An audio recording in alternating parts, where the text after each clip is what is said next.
Hello everybody and welcome back to OMB Reviews. I am the critic who is a cynic. Hope you're doing well, and today I'll be going into a further dive into why I have, for the last several videos over the last few weeks, been mentioning that Dune is set to be a financial failure at the box office level, as there have been many people who have kind of misunderstood what I've meant by this, have assumed certain things about me, and I've also just put out blatant lies about the actual state of the box office. And so I just want to make sure that I cover all of the ground that I've seen in the comment section, because unlike some other channels, I actually do read my comment section, as there are a lot of awesome people in the Asgardian community that I like to interact with. And also there's new people that find the channel and find the community that I like to be able to welcome and have good and fruitful discussions with, especially if there is disagreement over anything that I mentioned, or if there is an error that I might potentially mention as well, because obviously I am human and I make mistakes. But when it comes to Dune and the financial profitability of this film, it's just not in the cards at this point, and hopefully this video will kind of dispel why that is the case and any thought that it could reach it specifically at the box office level. Before we go any further though, please make sure you smash that like button, live that fire button, and also smash that rumble button if you're watching over there. You're all amazing, beautiful people. Also make sure that you have that, you're subscribed to the channel with that bell notification on, that way you know every time I do a video or live stream is live on the channel. So first things first, the first thing that I have to get out of the way is I liked this movie. There are some people who are like, oh, you must hate this film because of how poorly you talk about it. No, I actually like this film. The issue, of course, is that we have to actually look at the numbers, and we have to actually look at the numbers in their proper context, and we can't just, decide to make up numbers on our own and try and say like, oh, but you know what? It could do well here. It's still got to open up here and here, even though there's no historical prevalence and precedence for it doing any, better in these specific marketplaces. We have to look at the numbers, take the numbers as they are, take the numbers as they're being reported, and use that information that we have available to us. So that's the first thing, is I'm actually a fan of this movie. I have a ticket to go see this film again in IMAX on Wednesday, in fact, tomorrow. So again, just the whole mindset of me hating this specific film is just also not true. I'm so thrilled that there is a sequel. And that's the other thing that people, for some reason, I guess they only see a title and they just don't watch a video, and so they assume different information. But I have mentioned countlessly, as soon as it was announced that this film was greenlit for a sequel, that it is getting a sequel. The issue with that, of course, is that just because a film gets a sequel does not mean that it is financially successful at the box office level. And that's the other thing too, is that when I'm talking about numbers here, I'm talking about the box office. I'm not talking about HBO Max numbers, because if the film, and it was, greenlit for a sequel, that means that they must see something on their end, as far as HBO Max numbers or any other revenue streams that they might have, that seem to indicate to them that either one, it's worth taking a loss on this film, or two, that they will be making up the loss financially that they will be having at the box office level for this film somewhere else. Maybe it is going to be in HBO Max subscriptions or some other revenue stream that they have that is associated with or connected to this movie. Or they say, hey, we're doing really well in these other areas and it can make up for it, and we really think that the sequel to this film, the part 2 to this film,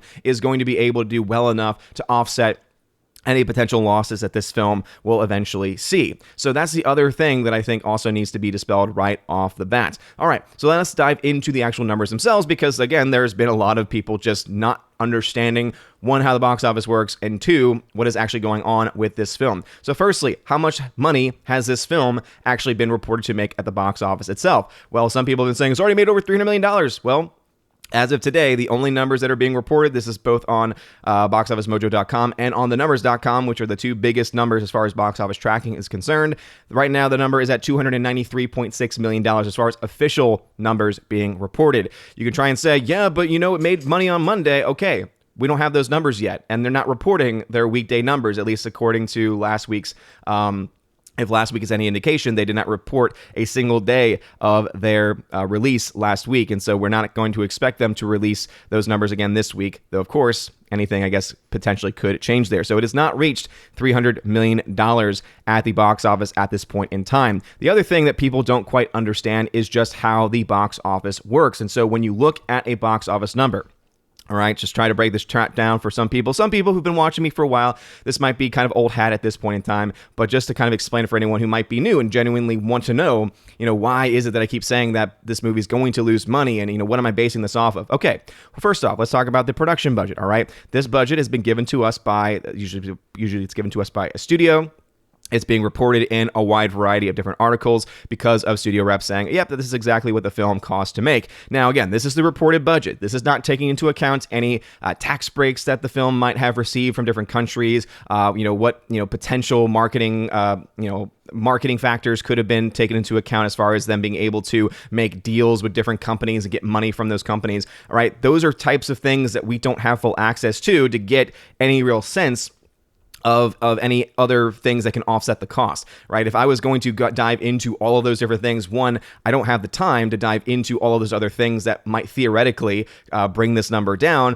And two, a lot of that information is behind any available source that we have because it's all behind the scenes and it might be put out on annual reporting. But of course, that means that we would have to wait for them to put out that annual reporting, and that can become a bit of a problem. So first off, the production budget for this film is reported to be $165 million. Now, this has been the number for a while now. And remember, this film has been delayed. This film has been pushed back. And so there is a chance that this number probably is a little bit higher. And I don't put that number in or what I think it might be because, again, that would be more speculation on my part. And I try and work with the numbers that we actually have available to us. So that's the first number that we see there, okay, is the actual production budget. We then have this number right here.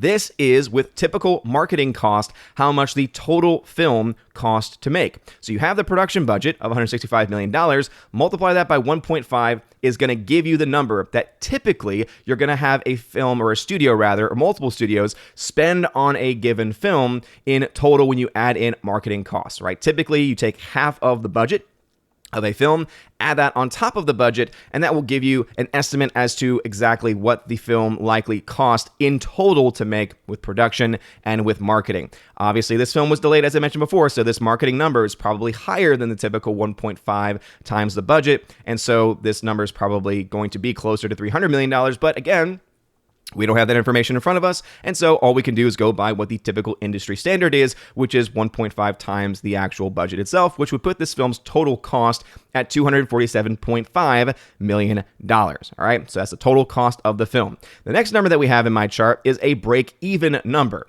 Where do I get this from? Okay, well, first off, people that may not know this, when you look at the actual box office number, so in my chart, I have it at $292 million. That's what Dune has made so far internationally. Right now, as you saw from Box Office Mojo, the number is actually closer to $293 million. Still relatively close as far as the actual number is concerned.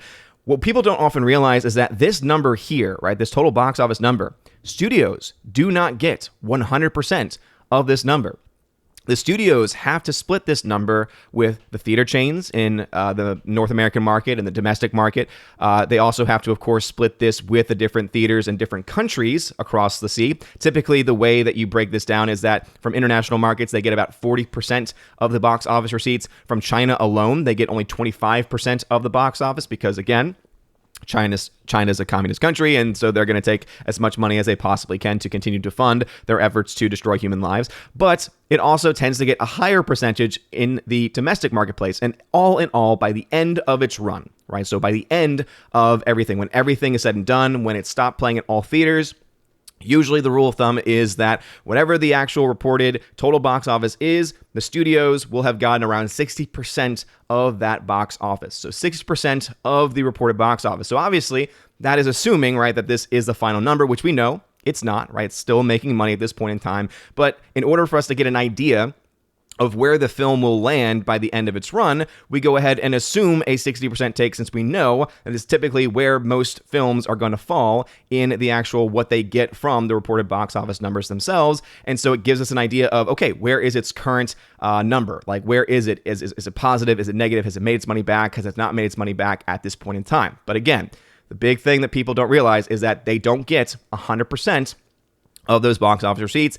In the end, they get about 60% of that, and even that number can fluctuate depending on how much money they get from China specifically, right? So if they get most of their money from China, where they only get 25%, okay, well then in the total box office receipt side of things, they'll actually end up getting a lot less. You can also have a release that does not get released in China at all, it makes a crap ton of money domestically, where it actually could get more than the box office money, because when it comes to the first 2 weeks of release in the domestic market, they get about 90% of the box office in those first 2 weeks is typically how it goes. I know this because I worked at a theater and I knew a bit of the financial side of things. I worked for an AMC theater, in fact, and I knew that we got $1 for every $10 spent on a ticket, meaning, again, that the studios got 90% of that ticket, whereas the actual movie theaters got about 10%. And you can find other articles that make this reference as well. So again, taking all these things to account, 60% is a pretty fair number as far as what a film, what a studio actually gets from the final end number. Okay? Hopefully you're following me still so far. So the break-even number is $412.5 million. What it's made so far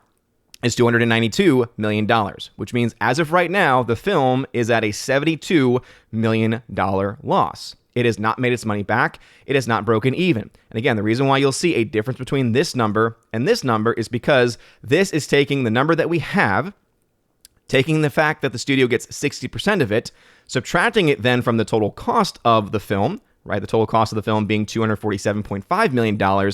And then what we're left with is, okay, how much money does it still need to make back? Now, remember also that $72.2 million is actually a little bit higher because this is what the current loss is. It means that it has to still make more than this to make up for it because of the 60% of the box office factor going into account. So, because that is the case, this is the reason why it is not broken even. For those trying to dispel that, it is not broken even. And the reason why, let's get into now why I think the film will not break even. The biggest reason is that it's already been out in the vast majority of international markets for a long time, at least the ones that make the most money.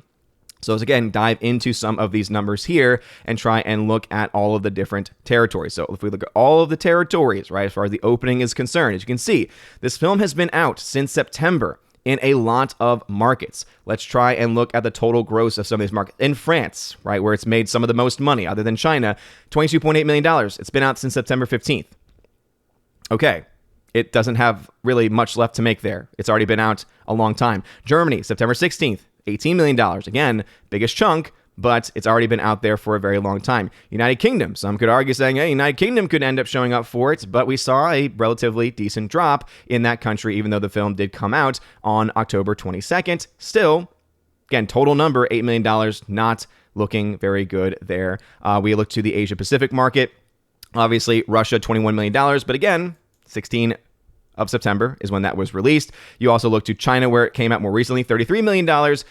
Came out October 22nd as well. Again, 25% of the China market. So as you can see, this is already not looking very good because the markets where it's made the most money, most of those, it's been out for a very long time. And the ones that are available, there isn't really a lot of room left for it to make money because all of those countries have a bit of a cap as far as the most successful movies that they've had in their entire career.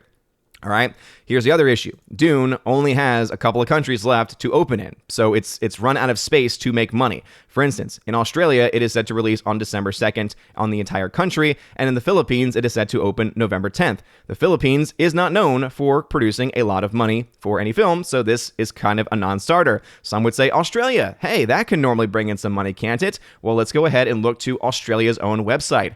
Oh, what do you know? The largest number that has ever come out from Australia is $47 million for Crocodile Dundee back in 1986. Now, obviously, you would say we can adjust that number for inflation and probably be a little bit higher. That is true. But let's go ahead and look at some newer films and get an idea of what likely would be a film, as far as how much it would make. Because also remember, this is very specific to the Australian audience, which would make a lot of sense as to why it was as successful as it actually was. So let's look at some more modern films that don't have the same of the connection. We have a film like Lion, $29 million. Peter Rabbit from 2018, $26 million.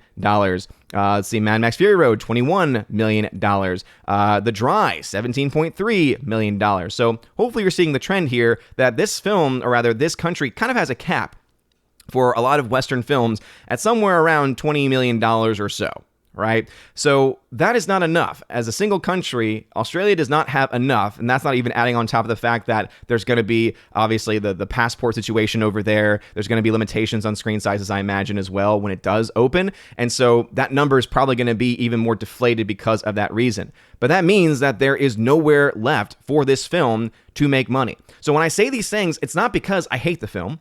It's not because I want the film to fail. It's because I'm looking at the numbers as they are being reported, as they are being stated. I'm looking at where it has left to open and how long it's been open in other countries. And I'm looking at what the current box office number actually is at this point in time.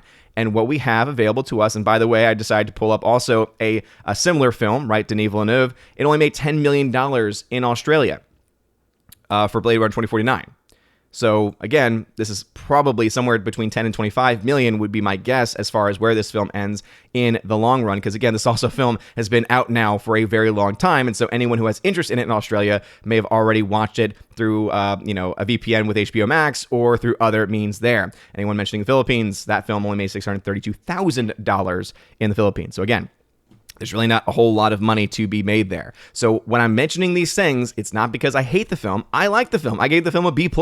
I'm going to see this film again in IMAX. So there's no reason for me to really want this film to fail in any way. It's not that I want these films to fail when I report on them. It's, hey, these are the numbers. These are the facts. And facts, unfortunately, or rather, rightfully so, don't care about your feelings, as someone once said. But what are your thoughts about this? Now knowing hopefully a little bit more about the box office, how it works, what's going on with Dune, why I'm saying the things that I am saying about Dune. Hopefully you realize, again, I'm not coming from a place of hatred of this film. Also, I'm not coming from a place of trying to disregard certain facts and information. Again, we have the current box office numbers for this film, and it is right now at $293 million worldwide. Has not reached $200 million and has been out in its most successful markets since September. So it does not have a lot left to make in those countries. For China, there is a set really date, typically of 4 or 5 weeks, where Western films get that amount of time in that market. That film is not going to make that much more in China. It's already seen like a 50% drop, especially with competition from films like No Time to Die. It's got nowhere else really to open up either. So we're really seeing in a situation where the film is not likely, based on the numbers, based on what we see currently at the box office, going to make the other, because again, the film's right now $292 million. Its break even is $412 million. So the chances of this making over $120 to $150 million in the next month is not very high for a couple of different reasons. One, because the film, whether you like the film or not, is not doing as well in certain markets as other films in the past. Obviously, pandemic has a part to do with it. HBO Max domestically obviously has the biggest impact on the domestic market numbers there. The film, therefore, is not likely going to hit $100 million domestically, though it could. By the end of its run, it could squeak out $100 million here. But we've had a few films now go over $200 million domestically, so it's not going to be one of the most successful films in the domestic marketplace. Internationally, it's also, again, though it might be outpacing and outperforming certain films, and some people are kind of holding on to that saying, but it's doing better than this film and doing better than that film. The issue is time, and the issue is money. And when you add both of those things together, all you're left with is the prospect that, as far as the actual box office numbers are concerned, so not talking about HBO Max numbers, not other revenue streams, not future 4K Blu-ray releases, which I'm sure will do pretty well because there are a lot of people who are clearly passionate about this film. I myself am. I will buy this film on 4K, and I imagine that they'll have a beautiful 4K steelbook that I will love to pick up. But these are the facts. Hopefully this has dispelled any of this misinformation that anyone has been putting out in the comment section, and also hopefully has cleared up anything from people that might be confused as to where I personally stand on the issue of this specific film. But what are your thoughts? Do you think that Dune will somehow be able to make money where there is no real money left to make? Theoretically, you could argue it'll make a huge killing in the UK that just hasn't been reported, and it just will do great there. Or, it'll be historical for Australia. Are those things possible? Yes. Are they probable? No. So, and again, let me know your thoughts about any of these things I mentioned in the comment section below. If you like this video, smash that like button, light that fire button, smash that rumble button. It really does mean a lot. A huge shout out to some new members over on Patreon, JC, also Dolores Ed, and also, of course, my Logos members, Kara Tharp and Biffer DeHobbit as well. I will be updating and having a November shout out video. Hopefully I'll get that filmed and out by tonight's live stream. But just know that I'm behind on that because Patreon takes a while, especially to update various pieces of information. So if you happen to have joined on any of the other platforms, that might be the reason why that you have not gotten the shout out yet. But don't worry, you will. Anyway, you guys are all amazing, beautiful people. Hope you all have a wonderful rest of your day. And as always, God bless. And now for a huge shout out to all of my Patreon Subscribe Star and Locals members: Andrew Hoyle, animation commentator; Brandon, Brian P., Christopher Bowman, Don Bruno de la Mancha, Father Christopher Miller, hail to you, Father. Father Damian Cook, Garrett Searles, Harold Francis, Inflamed Wood, Jacob Juice, Jeffrey Toone, Joe Horn, Jonathan Carney, Gomer Kyle, 79, Laura, the Modern Major General's Story, Mike Jackson, Dion, Mad Mitch Dunaway, Mondo Spieler, Mr. Peabody, On to June, Orange Hat Reviews, Out of Step with Reality, Priscilla Hall, Rosetta Allen, Stan Andrian, Teresa Martin, Theodore Benden, Tina Bojan, and Tina B, the Empress of the Universe. Thank you for being my Patreon members, and a huge shout out to my Subscribe Star members, The R, Fast Reaction, Nosferatu Gatsu, John B, Perpetual Punster, Mr. Roy, Glinzer, J. Alex McCarthy Jr., Dean Heist Slash, the new number 2, J-Rod, the Beer Guru, and ZK-Man. Thank you very much for supporting me over on Subscribestar. And to my one Locals member, Robert Barnes, thank you for supporting me over on Locals. And if you want a name shouted out, or your name rather, shouted out at the end of every single live stream and video, please consider joining on one of those platforms, either Patreon, Subscribestar, or Locals. Links to that can be found in the description. Look at that top link especially. It's called the Willow link there. It'll give you links to all the social media platforms and also ways to support the channel. If you want to be an Army of Asgard level or above member, you can get access to giveaways that I do every single month. I give away 4Ks, Blu-rays, all kinds of stuff. It is a lot of fun. Also, if you join at the Keeper of the Bifrost level, you get access to all of that. Plus, you get access to an exclusive podcast that I do with John the Flick Pick Flickinger. We have a lot of fun. We do that once or twice a month. And if you join at the Chosen of Valhalla level, you get all of that. Plus, in your first month, you get a t-shirt of your choice and send anywhere in the world. And also, you get to be featured on the channel once a month on the Chosen of Valhalla live stream, where we get to hang out and have a good time. So anyway, if any of that sounds good, check out that link in the top of the video as I mentioned. You guys are amazing and beautiful people. I hope you have a wonderful rest of your day. And as always, God bless.